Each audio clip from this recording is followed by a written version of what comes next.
Halo semua, kembali lagi bersama KNL Area. Kali ini kita akan membahas bagaimana sebuah kapal kontainer itu dibuat.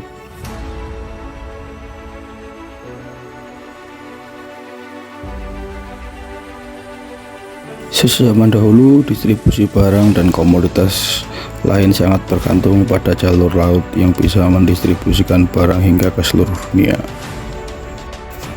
Dari mulai menggunakan kapal kecil hingga menggunakan kapal kontainer di era saat ini.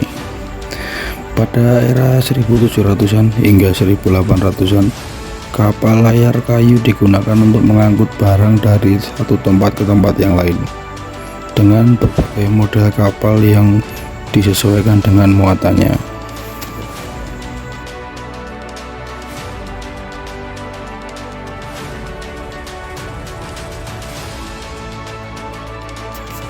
Dan pada saat itu proses bongkar muat masih menggunakan tenaga manusia sehingga kurang efisien. Karena bahan muatan dan tempat kargo kapal menggunakan kayu, sehingga kapal mudah rusak karena dimakan usia. Dan ukuran penyimpanan barang yang bermacam-macam membuat kapal semakin tidak efisien.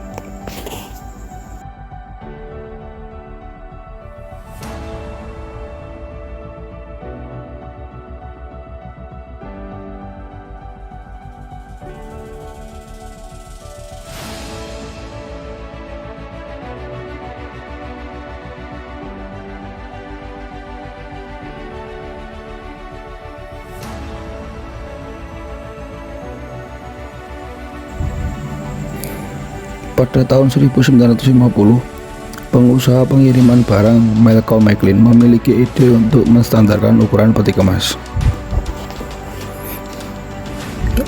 Ukuran dan model ini mempermudah pengangkutan menggunakan kapal, kereta, dan truk.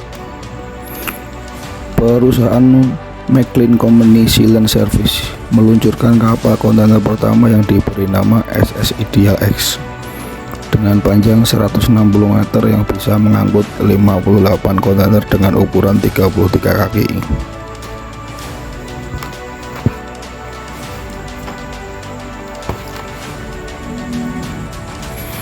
Perubahan ini sangat cepat diterima karena dirasa paling efektif untuk memuat barang. Pada tahun 1970, kebanyakan barang yang dikirim lewat laut sudah menggunakan kontainer,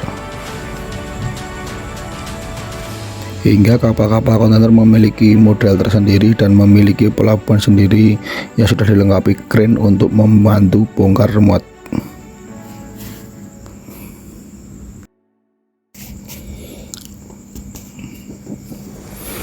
Kapal kontainer super besar saat ini bisa mencapai panjang 400 meter dan lebar 60 meter yang bisa memuat 24.000 kontainer yang masuk di dalam kapal kontainer kelas A yang dioperasikan oleh 20 hingga 25 awak kapal.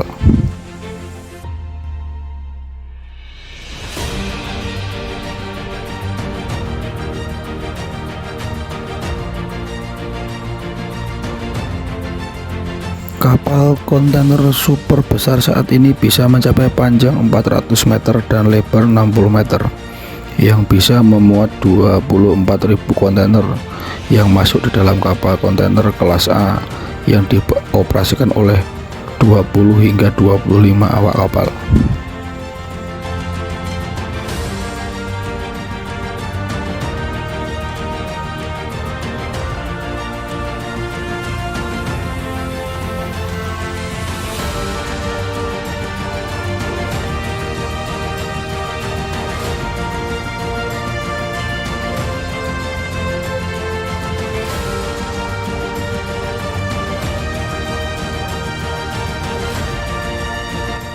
Para awak kapal ini bekerja dalam waktu beberapa bulan sebelum nanti akan diberikan pengganti kru baru menggantikan kru yang sudah pulang ke rumah.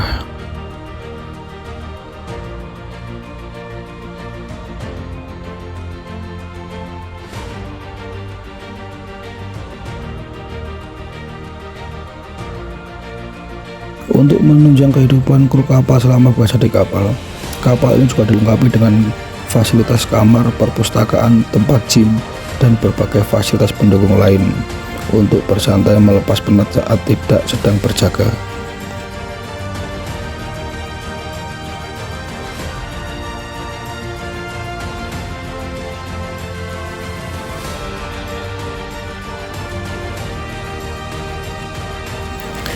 Salah satu perusahaan yang melayani industri ini salah satunya adalah Maersk Line.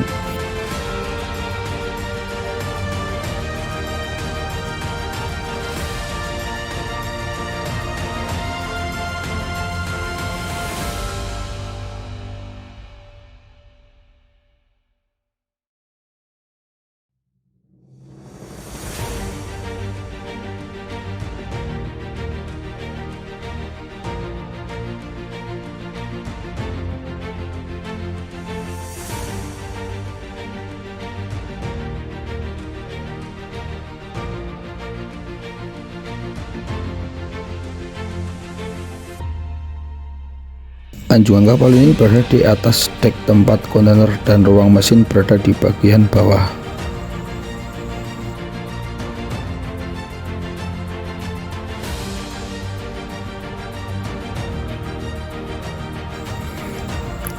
Kru bagian dek bertanggung jawab untuk memastikan posisi kapal dalam keadaan aman dan lasingan kontainer dalam kondisi baik.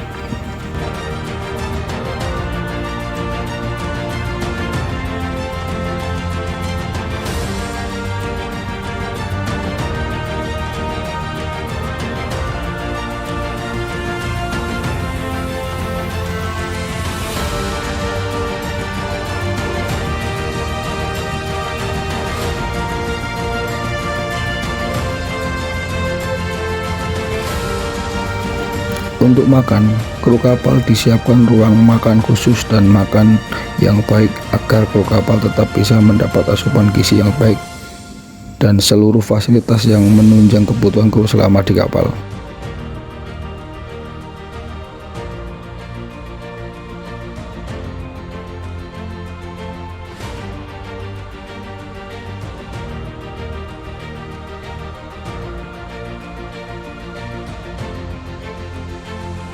Bagian-bagian kapal besar ini sebelumnya dibuat di dalam galangan sebelum nanti akan dirakit satu persatu dan dilas untuk menjadi satu kesatuan di galangan kapal.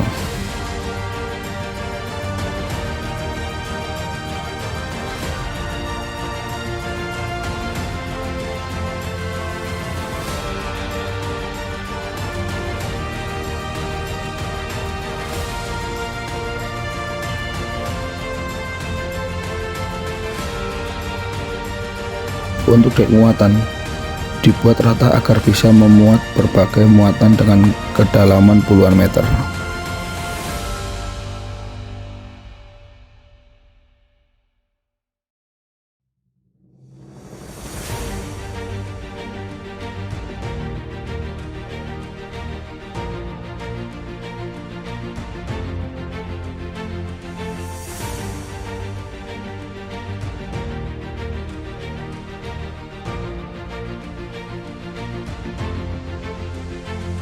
Selanjutnya adalah pemasangan peralatan seperti mesin, propeller, kemudi, dan berbagai peralatan mekanik dan elektrik sistem untuk menunjang operasi kapal.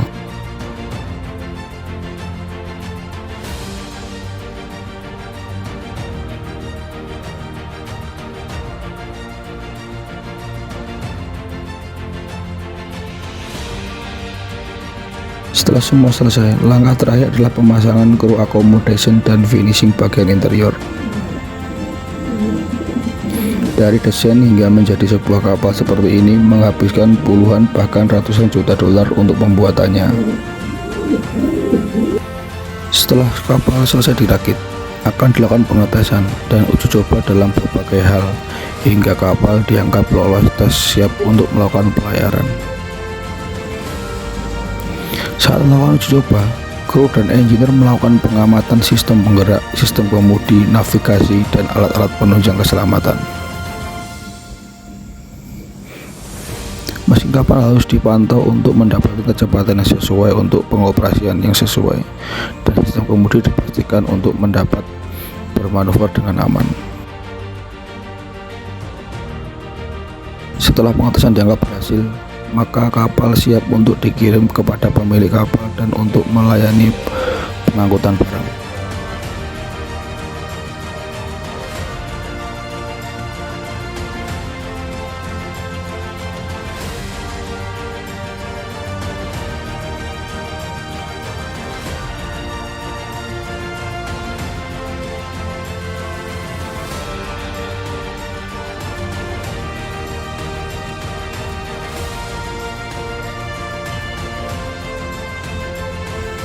Di seluruh dunia, terdapat pelabuhan-pelabuhan yang menginvestasikan untuk pekerjaan ini, dari mulai kren super hingga kereta dan truk untuk membawa kontainer sampai ke tujuan.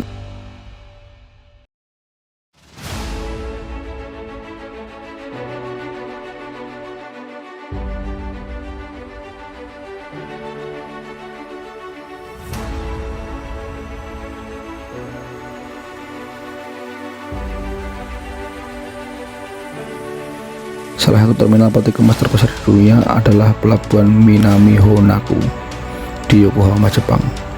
Terminal ini ada di pesisir Tokyo dan memiliki luas 127 hektar. Memiliki lebar dermaga 2.500 meter dan 12 sayap yang bisa melayani kapal-kapal super besar dengan penanganan bongkar muat yang sangat cepat.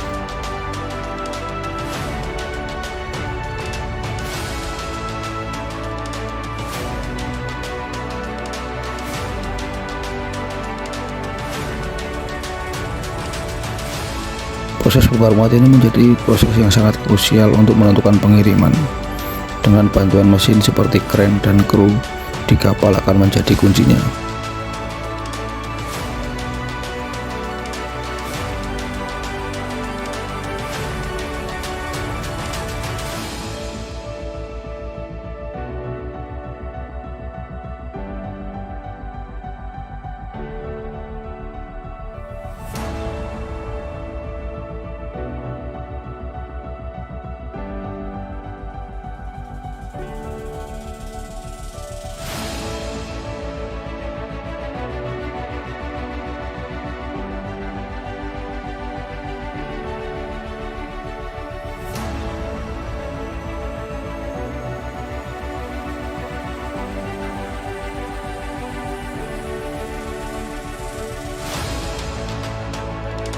Kontainer dilengkapi dengan lubang pengunci di setiap sisi ujungnya untuk penguncian.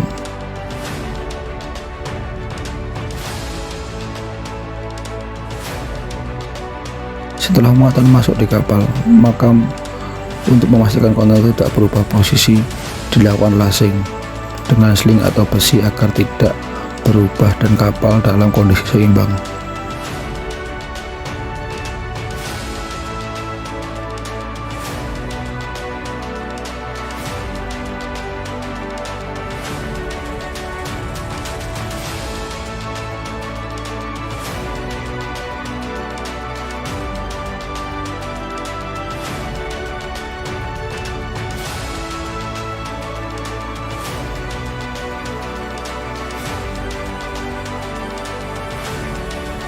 Saat kapal tiba di pelabuhan tujuan, operator kren akan melakukan pembongkaran yang terintegrasi dengan pelabuhan sebelum pengiriman dilanjutkan dengan truk atau kereta.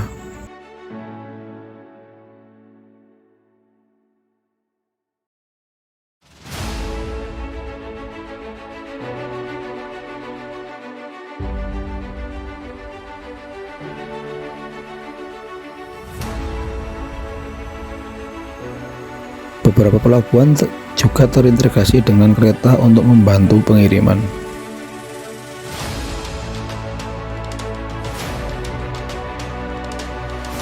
Salah satu faktanya, kapal kontainer super besar yang bisa mengangkut 24.000 kontainer cuma memerlukan waktu 3 hari untuk melakukan bongkar muat. Sekian video dari KNL Area, semoga video ini bermanfaat. Jangan lupa subscribe channel ini untuk mendapatkan video-video terbaru selanjutnya.